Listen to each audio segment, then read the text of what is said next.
श्री राम द्वारा विश्वामित्र के यज्ञ की रक्षा तथा राक्षसों का संहार।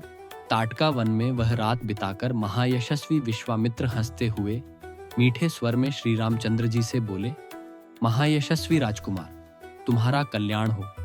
ताटका वध के कारण मैं तुम पर बहुत संतुष्ट हूँ।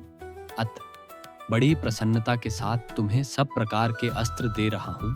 इनके प्रभाव से तुम अपने शत्रुओं को, चाहे वे देवता, असुर, गंधर्व अथवा नाग ही क्यों ना हो, रणभूमि में बलपूर्वक अपने अधीन करके उन पर विजय पा जाओगे। रघुनंदन, तुम्हारा कल्याण हो।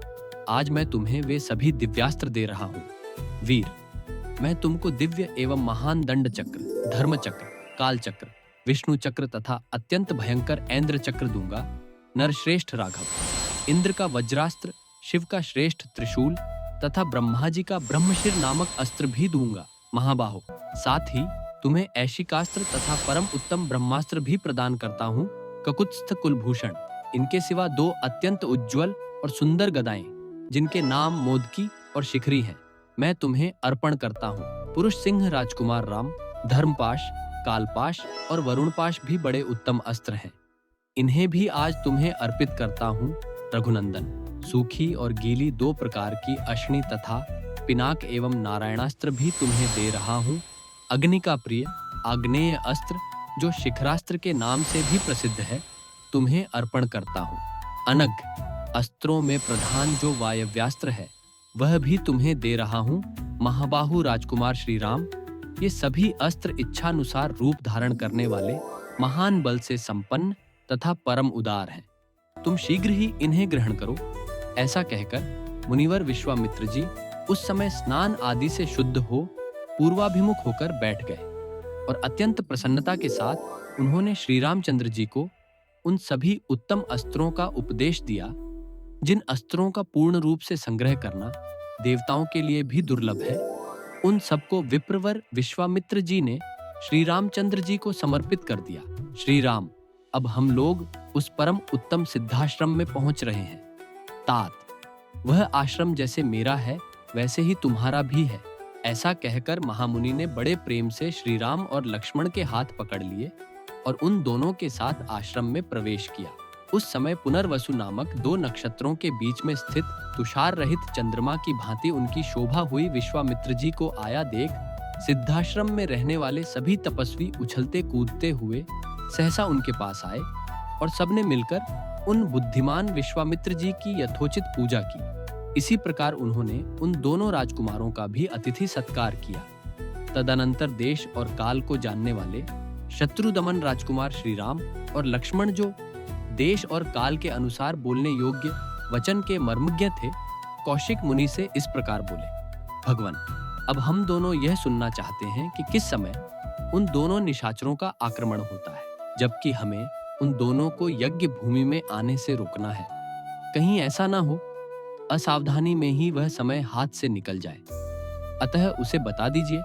ऐसी बात कहकर युद्ध की इच्छा से उतावले हुए उन दोनों ककुत्स्थवंशी राजकुमारों की ओर देखकर वे सब मुनि बड़े प्रसन्न हुए और उन दोनों बंधुओं की भूरी भूरी प्रशंसा करने लगे। वे बोले, ये मुनिवर विश्वामित्र जी यज्ञ की दीक्षा ले चुके हैं, अतः अब मौन रहेंगे। आप दोनों रघुवंशी वीर सावधान होकर आज से 6 रातों तक इनके यज्ञ की रक्षा करते रहे।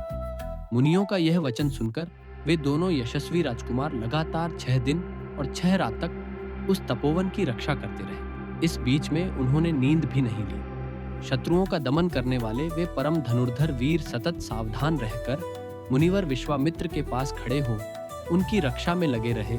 कुश, चमस, श्रुक, समिधा और फूलों के ढेर से सुशोभित होने वाली विश्वामित्र तथा रथविजों सहित जो यज्ञ की वेदी थी, उस पर आहवनीय अग्नि प्रज्वलित हुई।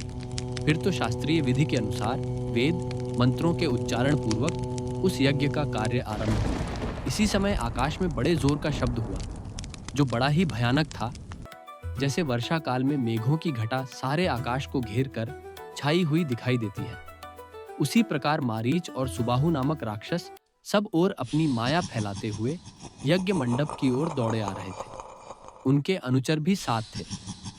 उन भयंकर राक्षसों ने वहां आकर रक्त की धाराएं बरसाना आरंभ कर दिया। रक्त के उस प्रवाह से यज्ञ वेदी के आसपास की भूमि को भीगी हुई देख श्री रामचंद्र जी सहसा दौड़े और इधर उधर दृष्टि डालने पर उन्होंने उन राक्षसों को आकाश में स्थित देखा।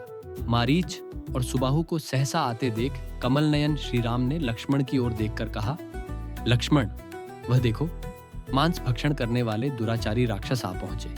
मैं मानवास्त्र से इन सबको उसी प्रकार मार भगाऊंगा जैसे वायु के वेग से बादल छिन्न भिन्न हो जाते हैं। मेरे इस कथन में तनिक भी संदेह नहीं है। ऐसे कायरों को मैं मारना नहीं चाहता। ऐसा कहकर वेगशाली श्री राम ने अपने धनुष पर परम उदार मानवास्त्र का संधान किया। वह अस्त्र अत्यंत तेजस्वी था। श्री राम ने बड़े रोष में भरकर मारीच की छाती में उस बाण का प्रहार किया। शीतेशु नामक मानवास्त्र से पीड़ित हो मारीच अचेत सा होकर चक्कर काटता हुआ दूर चला जा रहा है। यह देख श्री राम ने लक्ष्मण से कहा, लक्ष्मण, देखो, मनु के द्वारा प्रयुक्त शीतेशु नामक मानवास्त्र इस राक्षस को मूर्छित करके दूर लिए जा रहा है, किंतु उसके प्राण नहीं ले रहा है। उस उत्तम मानवास्त्र का गहरा आघात लगने से मारीच पूरे 100 योजन की दूरी पर समुद्र के जल में जा गिरा। अब यज्ञ में विघ्न डालने वाले इन दूसरे निर्दयी, दुराचारी, पापकर्मी एवं रक्तभोजी राक्षसों को भी मार गिराता हूँ। लक्ष्मण से ऐसा कहकर रघुनंदन श्री राम ने अपने हाथ की फुर्ती दिखाते हुए से शीघ्र ही महान आग्नेयास्त्र का संधान करके उसे सुबाहु की छाती पर चलाया। उसकी चोट लगते ही वह मरकर पृथ्वी पर गिर पड़ा। फिर महायशस्वी परम उदार रघुवीर ने वायव्यास्त्र लेकर शेष निशाचरों का भी संहार किया और मुनियों को परम आनंद प्रदान किया। इस प्रकार रघुकुल नंदन श्री राम यज्ञ में विघ्न डालने वाले समस्त राक्षसों का वध करके वहां आर्षियों द्वारा उसी प्रकार सम्मानित हुए जैसे पूर्व काल में देवराज इंद्र असुरों पर विजय पाकर महर्षियों द्वारा पूजित हुए थे। यज्ञ समाप्त होने पर महामुनि विश्वामित्र ने संपूर्ण दिशाओं को विघ्न बाधाओं से रहित देख श्री रामचंद्र जी से कहा, महाबाहो, मैं तुम्हें पाकर कृतार्थ हो गया। तुमने गुरु की आज्ञा का पूर्ण रूप से पालन किया। महायशस्वी वीर, तुमने इस सिद्धाश्रम का नाम सार्थक कर दिया। इस प्रकार श्री रामचंद्र जी की प्रशंसा करके मुनि ने उन दोनों भाइयों के साथ संध्योपासना की।